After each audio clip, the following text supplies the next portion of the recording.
You really need to learn to talk yourself into deals and not out of deals. So many people are masters at talking themselves out of deals.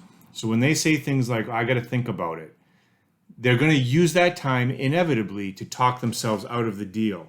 Namely, why the deal doesn't make sense, why I don't want to give up these players, why this offer is not a good offer. You've got to be creative with yourself in the conversations you have with yourself. Once you get good at talking yourself into making deals, you'll be much better at talking others into making deals because they're not going to be good at it. You also have to bear in mind that sales is a very intimate thing and trading equals sales. So you're dealing with people's assets, their money, their possessions, and how they think and feel about these things. When you combine thoughts and emotions, you get beliefs, belief systems.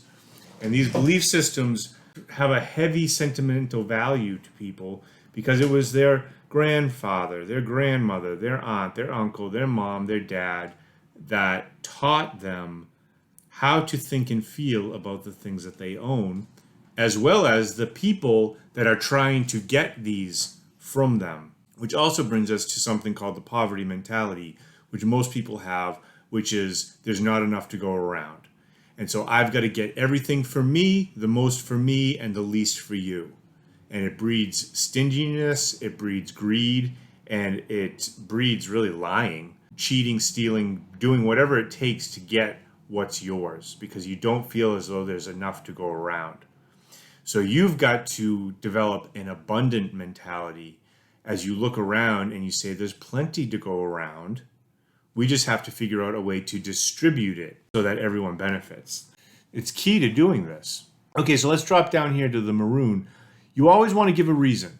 Whether you're offering something or declining something, give a reason.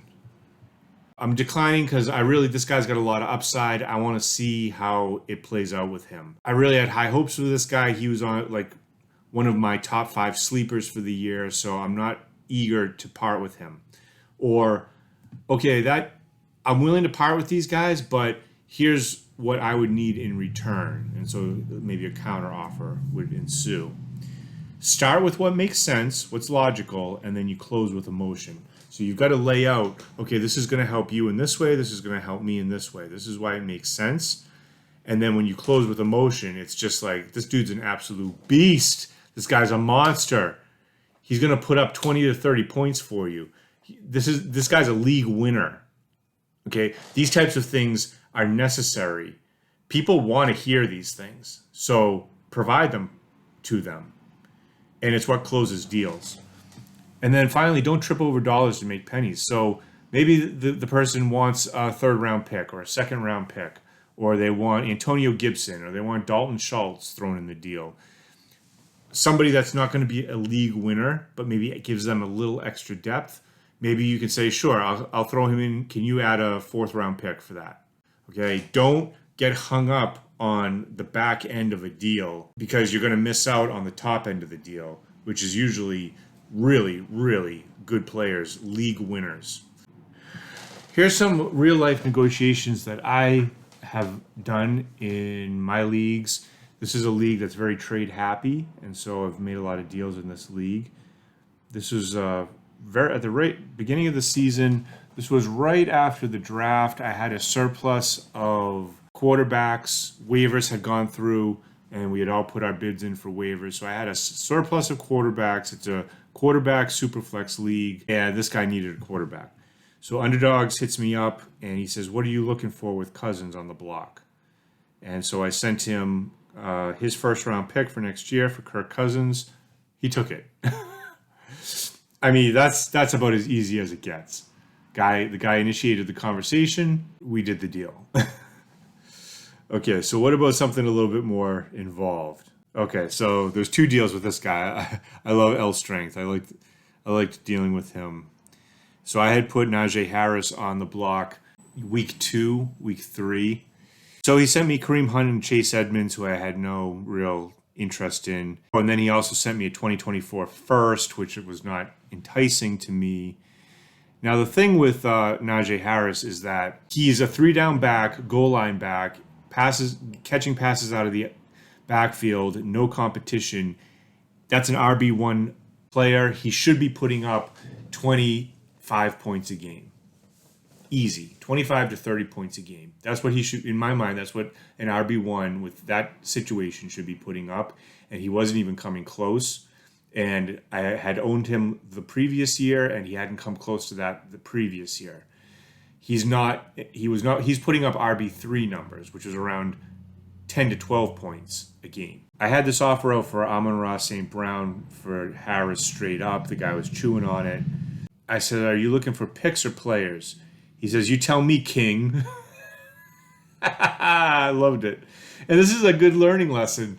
The way you communicate with others can either open the door or close it. This is a good skill being demonstrated here. You tell me, King, willing to negotiate. I said, right on. I'm looking to consolidate, so I'd be giving up multiple players for one upgrade. So 2 for 1, 3 for 1, something like that. You want multiple players or a good one? I don't really have stars. Just taking low stat players for high performances. Yeah, I'd be looking for that stud guy, but since your supply on that is low, I'd be looking for an upgrade at a position and a pick. I'll send one now. So I sent him Shaq Leonard, who was injured at the time, and a first-round pick for next year for Harris.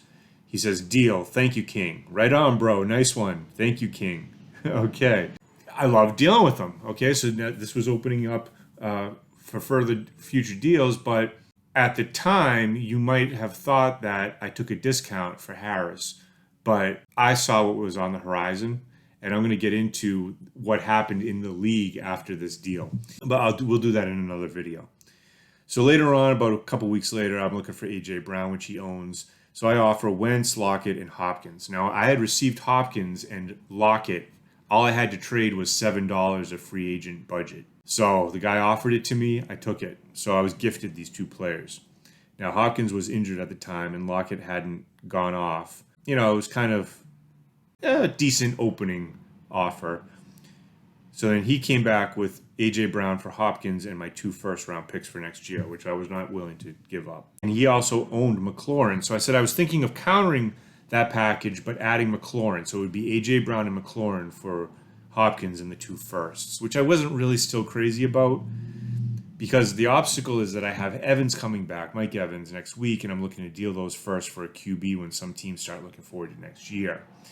When Hopkins returns, he may put up comparable numbers to Brown, but then there's his age. So I added that little part because that's negotiating against myself by adding that little end part about his age. So he says, I see what you're saying, but I do have to keep Terry at least. How about the 2 first rounders for AJ? So I sent him A.J. Brown for a first and a second because I did not want to give up 2 firsts. He says, sorry, A.J. is in his prime. I'll only give him up for 2 firsts. So I said, what about this? So I kept the conversation going, stayed creative. A.J. Brown for Hopkins in a first and a second. He didn't bite. He says, can you add another second rounder? I said, yeah.